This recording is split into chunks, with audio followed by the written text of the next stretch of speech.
שלום וברוכים הבאים לפרספקטיבה. לפני כמעט שנה התחיל עידן הקורונה בעולם, ולמרות שישנן ידיעות אופטימיות על חיסון שבדרך, עדיין חלקים גדולים בעולם חווים משבר כלכלי, תעסוקתי, בתקופה של חוסר וודאות. אחד מהענפים שנפגעו מהמשבר הזה הוא ענף הנדלן. ובכדי להבין את המשמעויות השונות וגם לנסות להבין לאן הענף הזה הולך, הזמנתי היום לשיחה את קארין רותם. קארין היא ישראלית במקור וברוקרית של נדלן בהווה, שחיה ועובדת כאן בטורונטו. שלום קארין, מה שלומך? אני בסדר, מה שלומך? וואו, העברית שלך אני רואה מצוינת. תודה. הגעתי כשהייתי בת 5, אז העברית שלי לא ממש. הבנתי, אז נראה. אז את השיחה אנחנו נעשה באנגלית, ולי יש הרבה שאלות אלייך, שאלות שעוסקות בהווה של שוק הנדל"ן, אבל גם האם התקופה הזאת זו תקופה של הזדמנויות. אז אנחנו ממש מתחילים עכשיו.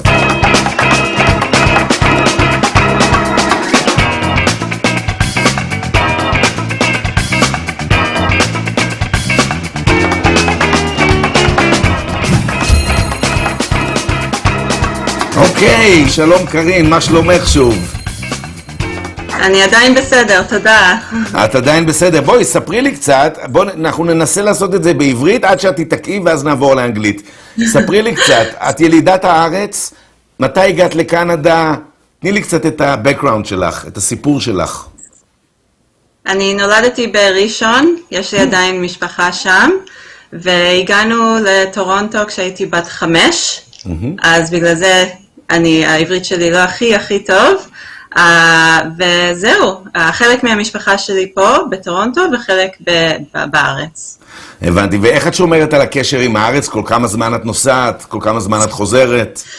הייתי בארץ, מתי? לפני הרבה זמן. רצינו לחזור עם הילדים, יש לי ילדים קטנים, ועכשיו עם הקורונה נורא קשה, אבל אנחנו כבר דיברנו, וברגע שאפשר נהיה בארץ. Evanti. Okay, so now, because I want to ask you a few more professional questions about real estate, so now we'll move to English, so you'll feel more confident. Thank you. Tell me a little bit about the real estate market and what kind of process it's gone through in the past year, I guess, since Corona came into our lives. Yeah, so interestingly, I started to get nervous about Corona end of February.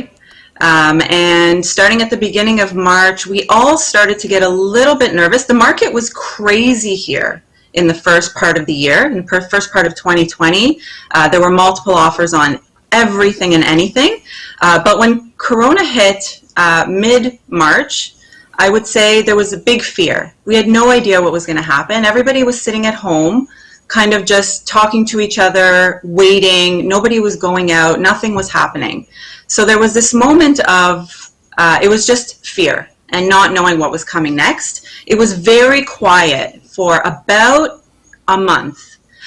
But slowly, as things started to open up and people started to go out again carefully with masks, with sanitizer, a lot of virtual showings. So I would go into homes, make a video, FaceTime, WhatsApp with my clients, just so that I could go to 10 by myself, 10 homes, and then they could come out and see maybe 1 or 2, just to avoid the exposure.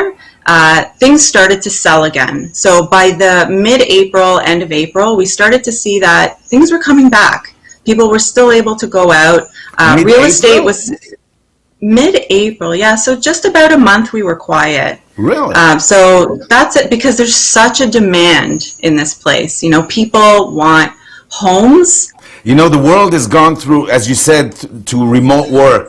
People are working from home. People are in need for a better space in their home. Now, another thing that I've noticed is that there are two different trends. The condos trends for the apartments downtown and the housing trends. Can you tell me a little bit about the difference between these two markets at this time? Sure. I mean, in general, the main trend is that housing, the government deemed us as realtors and housing as essential. Housing, and that was proven with Corona, that because things continue to go up, it's essential, it's necessary, people need to live somewhere. So houses in general, real estate in general, everywhere continues to go up. The only thing that's a little bit slowed down, and I wouldn't call it a crash or anything of that sort, is the downtown, the core Toronto condos, and that's sort of anywhere near the subway line in the core of the city. I don't think that's a real sort of long-term market thing. I think it's just a moment. It's a moment in time right now where, like you said, people are working from home. We don't have students that need to live downtown near universities. The Airbnb is slow, if not non-existent. We're not getting that tourism. So that core is sort of silent right now, and so there's just this moment of less demand. Less demand in the downtown core, and this is something that is unique to Toronto, or it happens in all the great metropolitans, New York, Chicago? I think it's happening in all the cities, but it's such a small area. It's not condos in general. If you look at condos in York region, which is just north of the city of Toronto, they're up still. Right? So condos, there's nothing about condos themselves. It's just right now, supply and demand. There's always good supply downtown Toronto. Now the supply is there, but the demand is just not. So that's what it is right now. Right.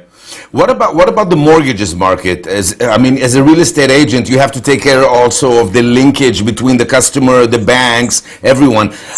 Are the banks giving more mortgages, or they're putting more and more difficulties on the customers to buy homes right now? It's a mixed answer. So obviously the interest rates are ridiculously low right now. It's like they're giving you free money. You can get a mortgage under 2% right now, which is very, very cheap. Your carrying cost, if a condo stays at the same price, your carrying cost right now is much, much less. So that's an interesting thing that's happened. But in terms of the banks, no, they are being very careful. People that are currently unemployed, recently unemployed due to COVID, they are looking at that. So they're looking for more paperwork than they were before. Yeah, they have to be careful. Right. Another thing that I've noticed is that in 2017, I think, there was a big boom in the real estate market here in Toronto. I was here already. And then the banks started to put what they call a stress test. Tell me a little bit about what is a stress test? So I'm not a mortgage specialist. I always refer my clients to those specialists to answer those questions. But a stress test is essentially they qualify you based on increased criteria.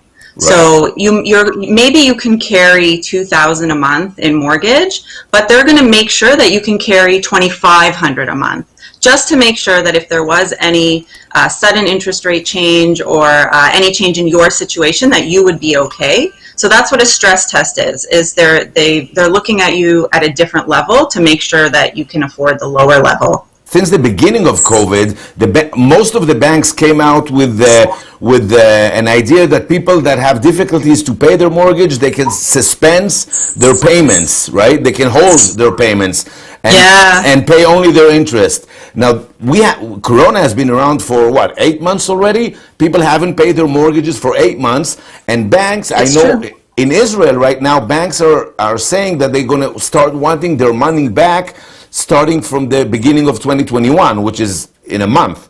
So aren't you expecting some kind of a crisis of people that won't be able to pay their debts, will lose their houses, we're going to have a flood of free and available housing, prices will go down? How do you anticipate the future? I wish I had a crystal ball to know exactly what the future will look like, but just being on the ground and being in the market, it's hard for me to believe that there will be any sort of crash. I think you're right. I think there are many people that really can't afford the home that they're in right now and may have to make the choice to put it on the market in the new year. Another choice is to refinance, right? So a lot of people have equity in their homes and they'll just be able to renegotiate with the bank to maybe take out a bigger loan. So that's another solution for people. So yes, I think there will be a little bit more supply once people realize they just can't carry their home based on the income during Corona. I think the demand is also there. So I can't tell you, this is just anecdotal, but I can't tell you how many people have said to me, I'm waiting for the market to crash. So every time it makes me kind of go, okay, because if I hear it so much, it's just not going to happen. The moment we kind of feel like, oh, there's an opportunity, there's a little bit more supply in the market, I think the demand will catch up to that. And, you know, Corona won't last forever. I think people are still coming in. You know, there's still people coming on planes, landing here, investing here, and they're just going to do it more and more as things seem better, and, you know, with the vaccine, and as things improve in terms of Corona. I don't know. I think you're right that supply might go up a little, but the demand is just so strong that I think people will jump right on top of it. Talking about demand and talking about immigration, I mean, Canada is an immigration country. People from all over the world are coming here by the millions every year, or you know, in several years. Tell me a little bit from your own experience. I mean, a lot of Israeli people are coming to Canada, and especially in the past year, we've noticed that there's a 30% increase of applications, immigration applications to Canada. What is so unique about Canada that people from all over the world come to live here, and try to give us a little bit of the Israeli angle, as an Israeli yourself? Yeah, that's interesting. You know what it is? I think it's just the first word that comes to my mind is calm. Like, I think a lot of people like to come here for just that. It's just a calm atmosphere. People in general get along. You know, I do deals with agents of every background, and often we'll say, hey, where are you from? And, you know, someone will tell me, I'm from Egypt, I'm from, you know, Bangladesh, I'm from China, I'm from this. It doesn't matter. We just, oh, okay, and we just go on with our lives, and we represent our clients, and we make deals happen, and people buy homes and they sell homes, and it's almost too perfect, right? Like, people get along, and just, I think that level of calm that we have here in Ontario and in Canada. I never met you in person, but I see you every day on my Facebook page. I mean, you have this great presence on your social media channels, and not like other real estate agents that only put their ads and marketing ads. You always put your personal life into it as well. I see you feeding your birds in the morning. I see you do some workout on your Facebook channel. Tell me a little bit about your decision to put your life on Facebook, and what influence does it have on your business?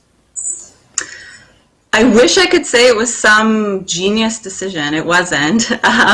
It's just me, right? And it's interesting because a lot of my friends or clients will say to me, hey, I want to, you know, I love homes. I want to be a real estate agent. And it's so funny because I always say to them, you know, real estate, what I do is not really about homes. I mean, it is. At the end of the day, it's about selling the right home to my client or helping them buy the right home. But at the end of the day, for me, it's about those relationships. And I'm a long-term thinker. I think I want to be with my clients, hopefully forever, for many, many times that they buy and sell. And so for me, it's about the relationships, deep relationships for a long time. And I don't know. I figure that if you know me, it's easier for you to come to me and to hopefully trust me with the biggest investment of your life. Yeah. And I get that, you know, and that's all it is, right? And it wasn't like a decision. It's just, this is me, you know, it's my family, it's my home, it's my workouts, and it's my work. So it's pretty simple. And so when people meet me, they'll often start, you know, talking to me about something like, oh, that push-up you did, you know, you really need to get closer to the ground, or be careful with your back. And it's amazing. I have people walking up to me on the street. I specialize in a community up north called Friday Harbor, and people will come up to me and say, oh, the other day I saw you, you know, you tried that chai latte, and I don't even know who they are sometimes. It's awesome. And then I'll ask them, like, who are you again? And they'll tell me, oh, remember we messaged on Instagram? And then, so it's interesting to live in this. Basically, it's good for business. It's good. Yeah, for sure. Yeah. I want to ask you, people that are considering coming now to Canada, would you advise them to buy a house? Let's say they have the money. would you advise them to buy a house as they arrive here, or to consider renting first? What would be your advice? Yeah, it's such a tough question. It's so Especially personal. in this time. Especially in this time. In this time is a bit different. You know what? I would need to have a long conversation with those people to kind of understand them better. And it's very personal. Like if you're just a strict, you like to take risks and you're a strict investor and you want to just kind of jump in, I might be able to guide them on what to buy for that investment purpose. But if it's a family, they're coming, they might live here for the rest of their lives. It's a really big decision. They want their kids, to grow up in Ontario, in Canada, and they really want to know where is the best place for my family.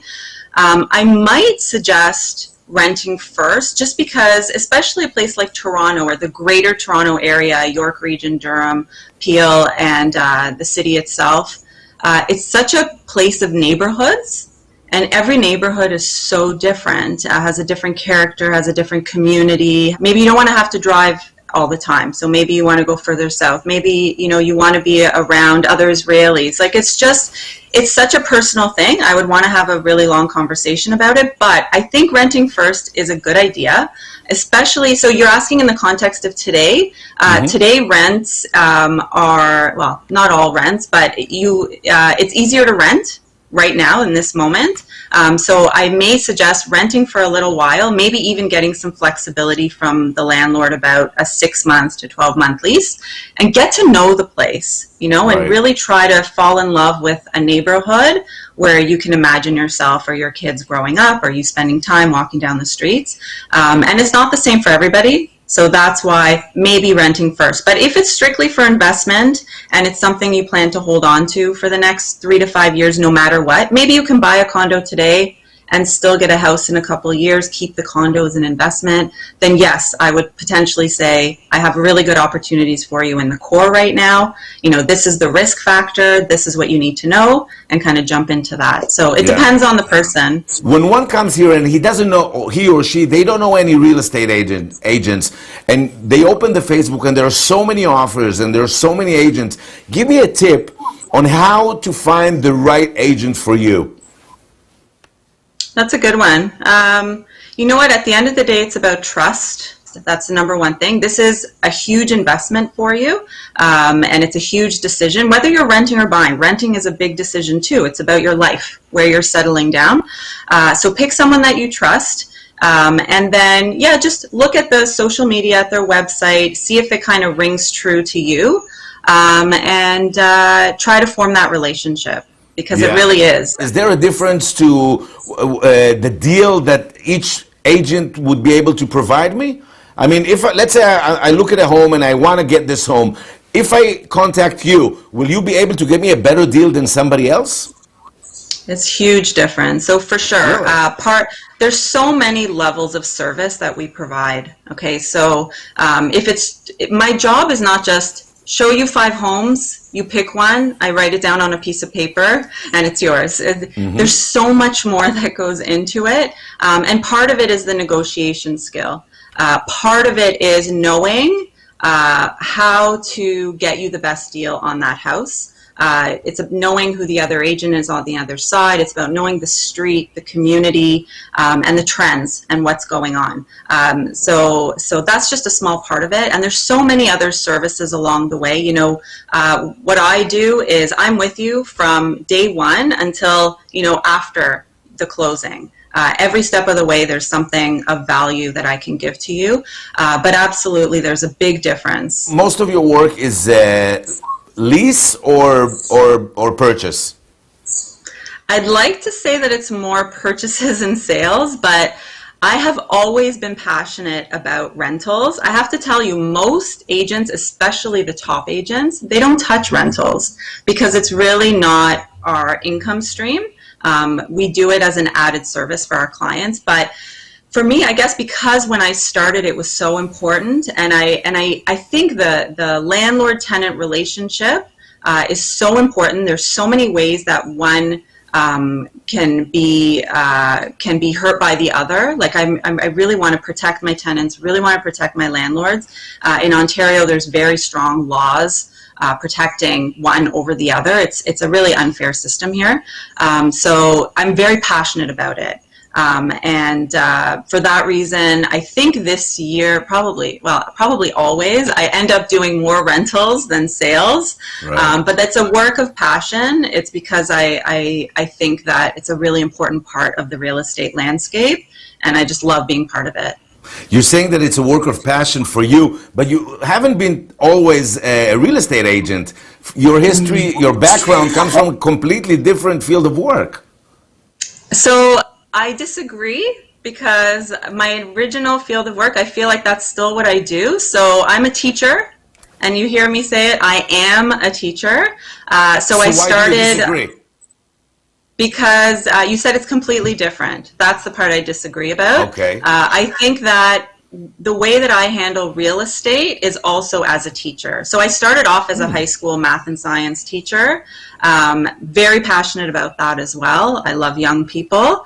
And then what happened is, long story short, transitioning into real estate, I feel that the skills that made me a fantastic teacher are what make me a fantastic realtor, in that I listen, and right.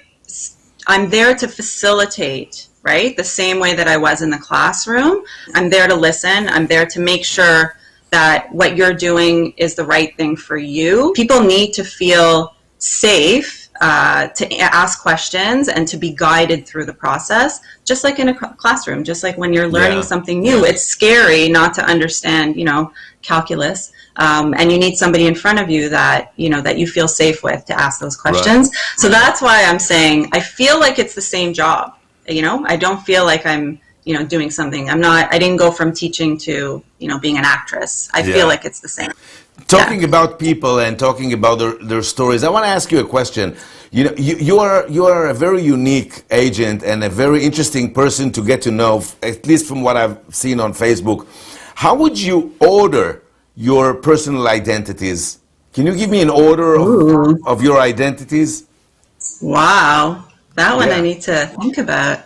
Number one is that I'm family oriented. So my family is number one above everything. My kids, my husband, my parents, my siblings, aunts and uncles, all of that. So I really understand the value of family, and I bring that into my business as well. I probably number two is my work. And actually, if you ask my kids, they probably, they would say, Mommy's always working, because I am. You can see it in my eyes, even when I'm sort of not working, I'm working.